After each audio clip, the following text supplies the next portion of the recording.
ہم سیکھ رہے ہیں ڈائلاگ رائٹنگ کے متعلق یعنی مکالمہ نگاری.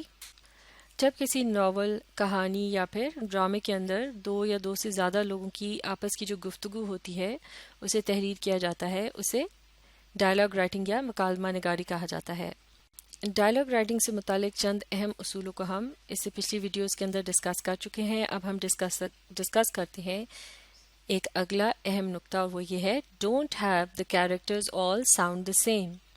یعنی اس سے یہ مراد ہے کہ جو مختلف کردار آپ اپنے ڈائلاگ رائٹنگ کے اندر انہیں شامل کر رہے ہیں، جو کہ آپس میں گفتگو کر رہے ہیں، ان تمام کی جو بات چیت ہے، بولنے کا انداز ہے، یا جملوں کی ادائیگی ہے، یا پھر جس قسم کے وہ الفاظ استعمال کرتے ہیں، تو اب اگر تمام کردار جو ہیں وہ بالکل ایک ہی انداز میں گفتگو کر رہے ہیں، ایک ہی جیسے الفاظ وہ استعمال کر رہے ہیں، تو ڈائلاگ جو ہے وہ بہت مونوٹونس ہو جائے گا، یعنی یکساں سا لگے گا. اس میں کوئی بھی دلچسپی یا پڑھنے یا سننے والوں کی جو توجہ ہے اسے حاصل کرنے کی صلاحیت نہیں رہے گی. تو اس مقصد کو حاصل کرنے کے لیے چند اہم نکات ہیں، پوائنٹس ہیں، انہیں ایک ایک کر کے ڈسکس کرتے ہیں. ہو آر دے یعنی کردار جو ہیں، کیریکٹرز ہیں، وہ کون ہیں. تو لکھنے سے پہلے آپ کو اس بات کو اچھی طرح سے سمجھ لینا چاہیے کہ فلاں کردار جو ہے مثال کے طور پر کسی کم پڑھے لکھے انسان کا ہے، یا پھر فلاں کردار جو ہے وہ کسی بزرگ شخص کا ہے، کسی دکاندار کا ہے، یا پھر کسی گاہک وغیرہ کا ہے. تو پھر اسی حساب سے ان کی گفتگو کو لکھا جائے گا کہ اس قسم کے فلاں شعبے سے تعلق رکھنے والا جو شخص ہے، مثال کے طور پر کوئی ڈاکٹر ہے، تو وہ کس قسم کی باتیں کرے گا، یا کس انداز میں گفتگو کرے گا، کس قسم کے الفاظ کو استعمال کرے گا. تو اس بات کو سمجھنا بہت ضروری ہے کہ آپ کا کردار کون ہے یا کس شعبے سے تعلق رکھتا ہے. پھر اگلا اہم نقطہ یہ ہے کہ what is their personal vocabulary. تو پھر جب اگر آپ نے یہ طے کر لیا کہ فلاں شعبے سے اس کردار کا تعلق ہے، تو پھر آپ کو اس بات کو بھی ذہن میں رکھنا ہوگا کہ ڈائلاگ لکھتے وقت آپ اس ہی قسم کی وکیبلری یعنی الفاظ کا استعمال کریں جو کہ اس قسم کے لوگ استعمال کرتے ہیں. مثال کے طور پر ایک دکاندار جو ہے وہ کس انداز میں گفتگو کرتا ہے، کس قسم کے الفاظ کا استعمال کرتا ہے. اس کے علاوہ اگر کوئی شخص جو ہے وہ بہت غصے میں ہے تو وہ پھر کس قسم کی گفتگو کرے گا اور کیسی وکیبلری یا الفاظ کا استعمال کرے گا. تو آپ کو اسی حساب سے اس قسم کے الفاظ کو اپنے ڈائلاگس کے اندر شامل کرنا ہوگا تاکہ پڑھنے والوں کو وہ گفتگو جو ہے وہ نیچرل لگے، یعنی قدرتی طور پر انہیں اچھی لگے اور سمجھ آئے. اگر آپ ایک کم پڑھے لکھے شخص کے متعلق یا اس کو اپنے ایک کردار کے طور پر پیش کر رہے ہیں تو اس کی گفتگو جو ہے پھر اسی حساب سے ہونی چاہیے. اگر بہت ہی وہ مہذب یا تمیزدار انداز میں اگر آپ اسے دکھائیں گے گفتگو کرتے ہوئے تو یہ پھر اس کی کیریکٹر کے لحاظ سے درست نہیں ہوگا، اور ڈائلاگ جو ہے وہ بہت آرٹیفیشل یا مصنوعی سا لگے گا. تو جتنا آپ اپنے ارد گرد کے جو کردار ہیں انہیں غور سے آبزرو کریں گے، دیکھیں گے، سنیں گے ان کے متعلق کہ کس طرح سے وہ گفتگو کرتے ہیں، تو اس سے آپ کو مدد ملے گی ایک اچھا اور معیاری ڈائلاگ لکھنے میں. اسی طرح سے اگلا اہم نقطہ یہ ہے کہ who are they talking to. اب ایک کردار جو ہے مثال کے طور پر ایک کم پڑھے لکھے شخص کا کردار ہے اور وہ کسی دوست سے گفتگو کر رہا ہے، تو وہ ایک مختلف انداز سے گفتگو کر رہا ہوگا، بہت غیر رسمی سے جملے استعمال کر رہا ہوگا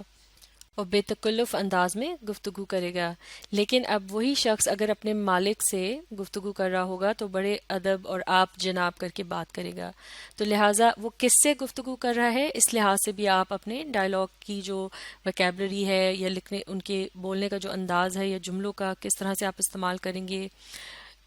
اس کا آپ اس طرح سے تعین کر سکیں گے. تو اس مقصد کو حاصل کرنے کے لیے کہ تمام کیریکٹرز جو ہیں کردار ایک ڈرامے یا ڈائلاگ کے اندر ایک جیسے نہ لگیں، تو اس کے لیے آپ نے کیا کرنا ہے، آپ نے یہ سمجھنا ہے کہ وہ کردار کس شعبے سے یا زندگی کے کس جو ہے پروفیشن وغیرہ سے تعلق رکھتے ہیں. پھر اس کے بعد آپ نے یہ دیکھنا ہے کہ اس شعبے سے تعلق رکھنے والے جو لوگ ہیں وہ کس قسم کی زبان استعمال کرتے ہیں، اور پھر یہ بھی دیکھنا ہے کہ وہ کردار کس وقت کس شخص سے بات کر رہا ہے، تو اسی حساب سے آپ اس کے ڈائلاگس کو لکھیں گے. تو پوائنٹ نمبر 2 جو ہے جس میں ہم نے یہ سمجھنے کی کوشش کی تھی کہ what is their personal vocabulary, اسے مزید اچھی طرح سے سمجھنے کے لیے اس سے متعلق کچھ انفارمیشن کو پڑھتے ہیں. An educated character will have more words and fancier words. at his or her disposal than a non-educated one. یعنی کہ ایک جو پڑھا لکھا شخص آپ دکھا رہے ہیں اگر ایک کردار کے طور پہ پیش کر رہے ہیں تو اس کے پاس زیادہ الفاظ کا جو ہے ذخیرہ ہوگا، وہ مختلف قسم کے ثقیل یا مشکل الفاظ استعمال کر پائے گا بنسبت اگر آپ ایک کم پڑھے لکھے کردار کو اس میں شامل کریں گے تو اس کی کم پڑھے لکھے والے کردار کی جو گفتگو ہے وہ بہت ہی سادہ ہوگی اور وہ مشکل الفاظ کا جو ہے استعمال نہیں کرے گا. اسی طرح سے dock worker will probably use more rough language than a school teacher and won't care as much or know as much about grammar. اسی طرح سے اگر آپ ایک عام جس طرح سے کوئی کلی وغیرہ ہوتا ہے جیسے کہ ریلوے اسٹیشن پر ہوتے ہیں، دراصل ڈاک ورکر اسے کہتے ہیں جو کہ ساحل سمندر کے قریب جو ورکر وغیرہ کام کر رہے ہوتے ہیں، تو ان کی جو زبان ہے یا گفتگو کا انداز ہے وہ قدرے رف ہوگا، یعنی اتنا تمیزدار نہیں ہوگا جیسا کہ ایک اسکول ٹیچر کی جو گفتگو ہوتی ہے. اور ڈاک ورکر جو ہے وہ ان گرامر وغیرہ کا بھی اتنا لحاظ نہیں کرے گا، تو وہ ٹوٹے پھوٹے انداز میں جس طرح سے گفتگو کرے گا. اگر آپ ڈائلاگ کو جو ہے معیاری بنانا چاہتے ہیں تو آپ کو ڈاک ورکر کی جو گفتگو ہے بالکل اسی انداز میں دکھانی ہوگی جیسا کہ کوئی بھی ڈاک ورکر کرتا ہے. اسی طرح سے اگلا نقطہ ہے physics professor will likely through the odd scientific term into his or Hare speech. جیسے کہ اگر کسی فزکس کے جو ہے پروفیسر اس کا کردار آپ ڈرامے میں دکھا رہے ہیں تو وہ کہیں نہ کہیں اپنی گفتگو کے دوران کسی نہ کسی سائنس کی جو ٹرمز وغیرہ ہوتی ہیں یعنی سائنس سے متعلق کوئی الفاظ ہوتے ہیں وہ اپنی بات چیت میں گفتگو میں شامل کرے گا. اسی طرح سے an artist will have plenty of words to describe colours. تو آپ کسی آرٹسٹ کو اگر کردار کے طور پر پیش کر رہے ہیں تو پھر اس بات کا اپنے خیال رکھنا ہے کہ اس کی گفتگو کے دوران وہ کلرز وغیرہ سے متعلق بات کرے. تو اب آپ اچھی طرح سے سمجھ چکے ہوں گے کہ اس سے کیا مراد ہے. What is they personal vocabulary, یعنی آپ کے کردار کی جو ذاتی ذخیرہ الفاظ ہے یا کس قسم کی وہ الفاظ استعمال کرتے ہیں بات چیت کے دوران، اس کا آپ نے کس طرح سے خیال رکھنا ہے. اسی طرح سے اس مقصد کو حاصل کرنے کے لیے کہ آپ کے تمام جو کردار ہیں وہ ایک ہی جیسے نہ لگیں، ایک نقطہ ہم نے یہ بھی ڈسکس کیا تھا کہ آپ نے اس بات کا دھیان رکھنا ہے who are they talking to, یعنی وہ کس سے بات کر رہے ہیں. تو اس پوائنٹ کو بھی آپ تفصیل سے دیکھتے ہیں، مل کر اس انفارمیشن کو پڑھیں گے. In real life we all speak differently to different people and it should be no different with a character in a novel, یا یہاں اسٹوری یا ڈرامہ بھی کہہ سکتے ہیں. یعنی اصل زندگی جو ہے اس میں ہم مختلف قسم کے لوگوں کے ساتھ مختلف انداز میں گفتگو کرتے ہیں. اسی طرح سے اگر کسی بھی کہانی، ڈرامہ یا ناول وغیرہ میں آپ ڈائلاگ رائٹنگ کا استعمال کر رہے ہیں تو اس میں بھی آپ نے اسی طرح سے اسی انداز میں اس گفتگو کو جاری رکھنا ہے. مثال کے طور پر یہ اگزامپل دی گئی ہے کہ a tough city policeman for example will have one way of talking to his colleagues, another way of talking to his superiors, and when he is visiting his grandmother he'd better watch his mouth. یعنی اگر ایک بہت ہی سخت سا کوئی police مین ہے مثال کے طور پر، تو وہ ایک مختلف انداز میں بات کر رہا ہوگا جب وہ اپنے کلیگ سے بات کر رہا ہوگا، یعنی اپنے ساتھیوں سے بات کر رہا ہوگا تو بڑا ہی بے تکلف ہو کے بات کر سکتا ہے. اسی طرح سے اگر وہ اپنے کسی سینئر سے یا سپیریئر سے بات کر رہا ہوگا تو وہ بڑا یس سر وغیرہ کر کے اس طرح بڑے ادب سے بات کرے گا. لیکن اگر وہ اپنی دادی سے بات کر رہا ہوگا تو اسے بہت دھیان رکھنا ہوگا کہ وہ اپنے منہ سے کوئی غلط بات نہ کہے. تو آپ نے دیکھا کہ کس طرح سے ہم اس مقصد کو حاصل کر سکتے ہیں، اس بات کو ذہن میں رکھتے ہوئے کہ کون سا کردار جو ہے وہ اس وقت کس قسم کے کردار سے بات کر رہا ہے، اسی حساب سے ہم اس کے ڈائلاگز کو تحریر کریں گے.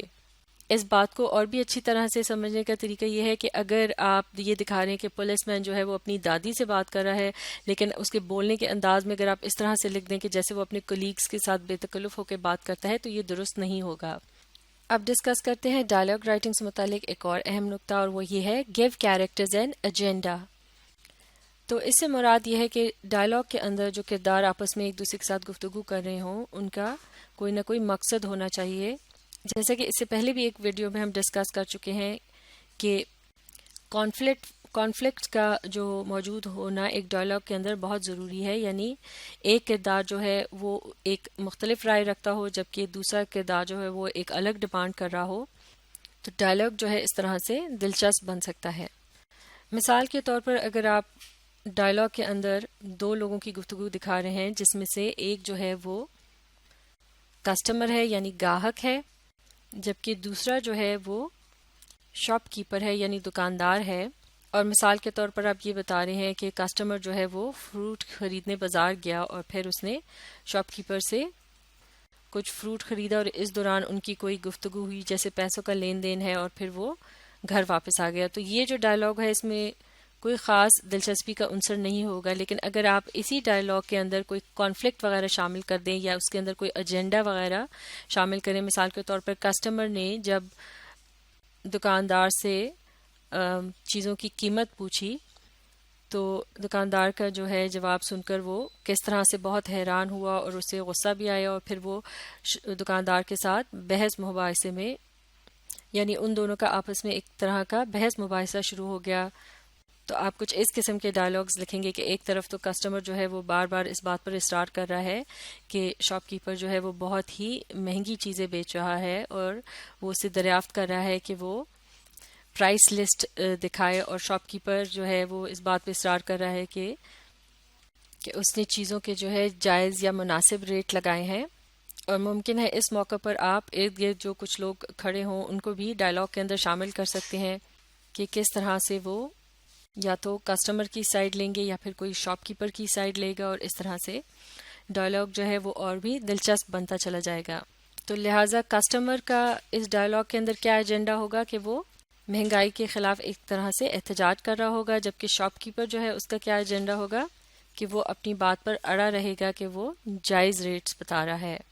تو یہ تھے ڈائلاگ رائٹنگ سے متعلق چند اور اہم اصول۔ انہیں اچھی طرح سے سیکھنے کے لیے آپ اس ویڈیو کو ری پلے کیجیے اور اس کے ساتھ ساتھ پڑھنے، سمجھنے اور لکھ کر پریکٹس کرنے کی کوشش جاری رکھیے۔ ڈائلاگ رائٹنگ سے متعلق چند اور اہم اصولوں کو اب ہم اگلی ویڈیو میں ڈسکس کریں گے۔